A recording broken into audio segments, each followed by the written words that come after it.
ఇప్పుడు మనందరం ఎదురు చూస్తున్న 10 గోల్డెన్ రూల్స్ గురించి మాట్లాడుకుందాం. ఇవి తల్లిదండ్రులతో పాటు పిల్లలకు కూడా ఖచ్చితంగా చూపించండి. అందులో మొదటిది, పిల్లలకి రోజు ఈ మాట చెప్పండి. ఎవరైనా అపరిచిత వ్యక్తి అంటే మనకు తెలియని వ్యక్తి ఎవరైనా చాక్లెట్ ఇచ్చినా, ఐస్ క్రీమ్ ఇచ్చినా, మొబైల్ లాంటివి ఏవైనా గిఫ్ట్గా ఇచ్చినా వాటిని వద్దు అని చెప్పి అక్కడ నుంచి వేరే ప్రదేశానికి రమ్మని చెప్పండి.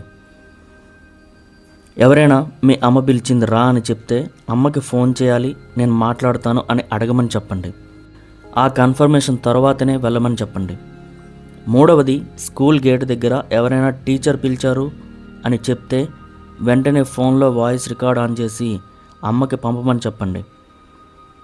నాలుగవది, ఆన్లైన్లో ఎవరైనా నీ ఫోటో సూపర్, మోడలింగ్ ఛాన్స్ ఇస్తా అని చెప్తే స్క్రీన్ షాట్ తీసి అమ్మకి చూపించమని చెప్పండి. ఐదవది, ప్రతిరోజు స్కూల్ నుంచి వచ్చాక ఎవరైనా కొత్తగా మాట్లాడారా, ఏదైనా గిఫ్ట్ ఇచ్చారా అని ఖచ్చితంగా అడగండి.